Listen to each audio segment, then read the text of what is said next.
Today, we curated, segment reviewed, and money highlighted on video, how to turn $5,000 into $1 million, Grant Cardone. Unlocking the path from $5,000 to $1 million may seem like an insurmountable challenge for many, but Grant Cardone, renowned for his wealth-building strategies, offers a compelling blueprint. In a financial landscape where the magnitude of the target often eludes the broke, Cardone shifts the narrative, urging individuals to think big and embark on a journey that transforms modest savings into a million-dollar fortune. Join us as we delve into Cardone's insights, revealing the key principles and actions that can turn a seemingly small sum into a substantial wealth accumulation. $5,000 is a doable deal. How do I do it? It's $412 a month. Okay? I got to go steal the money. I can steal $5,000. You could steal $5,000 from me and I wouldn't even know it's going to be like. If you could add $5,000 to that and earn 20%, it'd be worth $1,125,000. If you can do this at 10%, it'd be worth $320,000. Some of you small thinkers out there be like, dude, I'll take the $320,000. How do I get 10? And how do I get 20? You guys have figured this out. You're like, shit. If the play is big enough, dude, I'll figure that out. Everybody agree? See what I shifted your mind by giving you a target. I don't go to Target. I get targets and I keep targets and I refresh the target. And the target is I want to be a millionaire. But over the period of time, I got 20 years, by the way, what would pay me 20% a year over 20 years? And that is when your boy GC got rich. Observing Grant Cardone's impassioned discourse on turning $5,000 into $1 million, an outsider might offer a word of financial wisdom. From the perspective of a financial advisor, the focus seems to be on Cardone's relentless determination to set and achieve ambitious targets. Encouraging him to recalibrate his approach, one might suggest emphasizing ethical means over notions of stealing money. The advice would pivot towards diversifying investments strategically, harnessing the power of compounding, and exploring avenues that align with a sustainable long-term vision. In essence, the counsel would revolve around refining the path to wealth creation while maintaining integrity in the pursuit of financial success. I got rich shopping real estate. 30 years old, shopping every weekend, dude, every weekend. All I did between 25 and 30 years old was make money, and push it aside. Even when in the first years when I was not, watch this, even when I was not 25 years old, $5,000, boom. Next year, $5,000, boom. Next year, $5,000, boom. Guess what? Next year, oh, by the way, this money's sitting dead in the bank. It's not earning anything. It's in a holy account. Holy means, okay, I'm gonna put a hole in your face if you touch my money. Nobody could get this money. This is a like sacred account. Okay, you with me? 28. Oh, wow, man, I could add a little bit. Maybe there's more money. 29. What am I doing right here? Okay, 1, 2, 3, 4. Boom, I got $25,000 sitting in an account. It wasn't $1 million, and I'm 5 years into the plan. But when I was ready to start investing money, I started doing my homework. 30 years old. Homework. Shopping properties, 31. Homework, shopping properties, 32. I'm not buying cars. You guys are buying cars, flying on jet charters, showing off, going on vacations. All I'm doing is stacking paper. Guess what happens? I had 5 years of putting $5,000 away. Next thing you know, I had $25,000 to add to my $25,000. Next year, I'm making more money. I got $25,000. You see what I'm doing? I'm stacking dough and looking for 20%.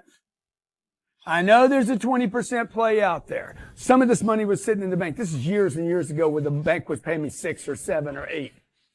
It didn't matter. That's not the target. The target is to get to 1 million. Remember this? Cardone's journey, he would acknowledge his disciplined wealth accumulation through real estate. Recognizing his consistent efforts between 25 and 30, he might suggest reevaluating dormant savings, encouraging dynamic growth. Acknowledging Cardone's commitment to saving and prudent spending, the advice would emphasize transitioning from saving to active investing, particularly in income-generating properties. Commending the shift towards real estate at 30, he would stress continued diligence, diversifying into properties with income potential. The advice underscores aiming beyond mere savings, aligning strategies with the goal of $1 million. Overall, he celebrates his habits, urging a more active investment approach for long-term financial objectives. And let's open up the calls, okay?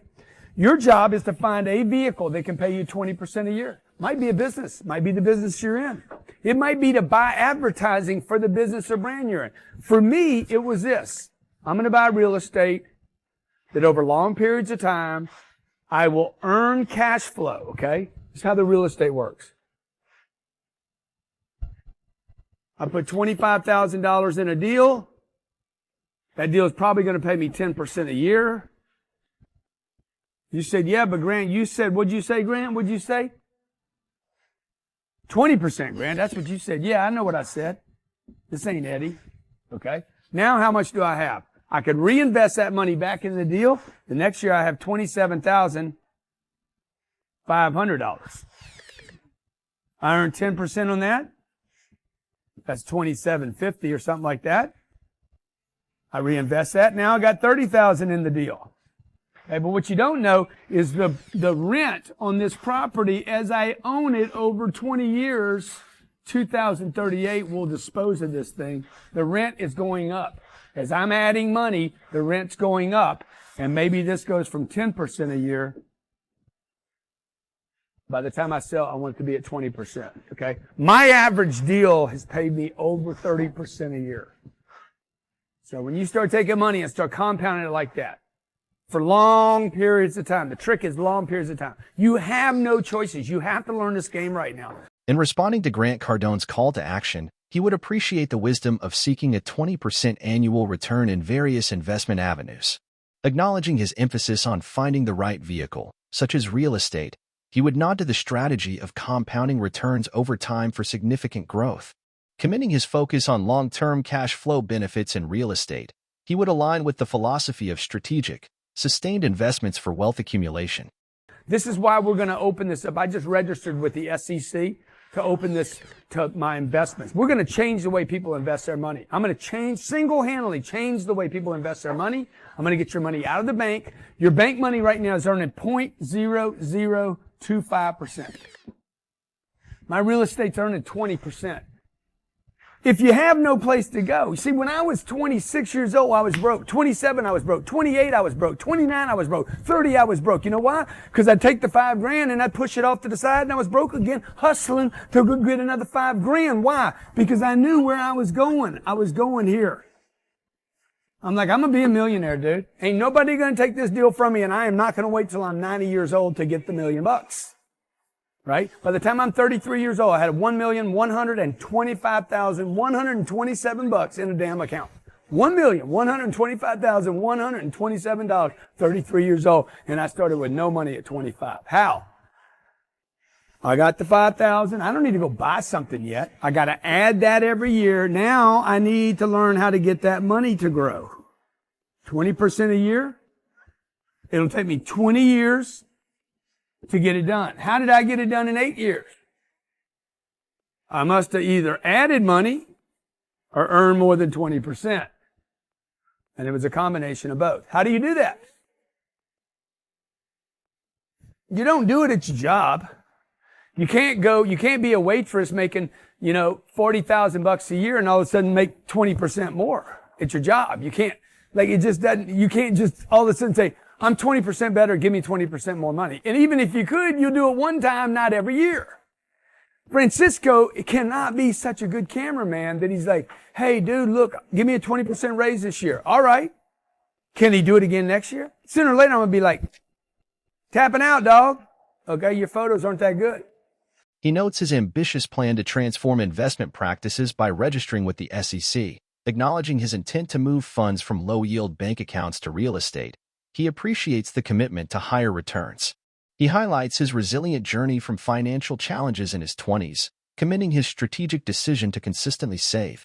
Noting his accelerated path to millionaire status by 33, he attributes the success to a blend of adding money and earning over a 20% return.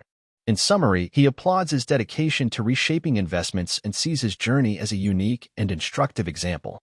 I mean, they were good, but now they're getting expensive. You understand? A plumber, contractor, masseuse. The masseuse charges the $100. This is what he tries to do. I'm going to do 20% more massages this year than last year. Good. He could do that. Now he's doing 120. He's like, Now this year, I'm going to do another 20% on top of that last 20%. Sooner or later, this guy ain't going to be able to give a massage. How does he do it? He either invests money in his business and hire more people to do stuff. But if he's trying to save money, he can't do that. Or he's got to start a second business. Or he's got to start investing in assets that actually produce for him. Okay, the third business that I created was Cardone Capital. It was the best business I created because I can take my money, put it in a vehicle. It cannot get destroyed. It cannot go backwards. Cash flows every month. It provides me with passive income. It's got great tax advantages. We're opening this up. I just filed with the SEC to open this up for Reg A plus investors. So anybody can invest with me. We want to do this for you. I want to do this game for you and show you how to multiply money. Advice for plumbers, contractors, and masseuses. He notes the challenge of a masseuse aiming for continuous 20% growth in clients. He suggests alternatives like hiring staff for scalability or exploring new business ventures. Highlighting the advantages of businesses with passive income and favorable tax benefits, he expresses a commitment to sharing financial knowledge and opportunities. In summary, Grant Cardone's journey from $5,000 to $1 million underscores the importance of ambitious goals and strategic investments. His success, rooted in real estate and a continuous learning mindset, provides an inspiring roadmap for wealth creation. The advice to diversify, aim for 20% returns, and explore unconventional avenues resonates as a call to break free from traditional constraints. As the push for new investment opportunities unfolds, it signals a commitment to sharing knowledge and empowering others to multiply their wealth. Cardone's story serves as a compelling guide for those seeking lasting financial success.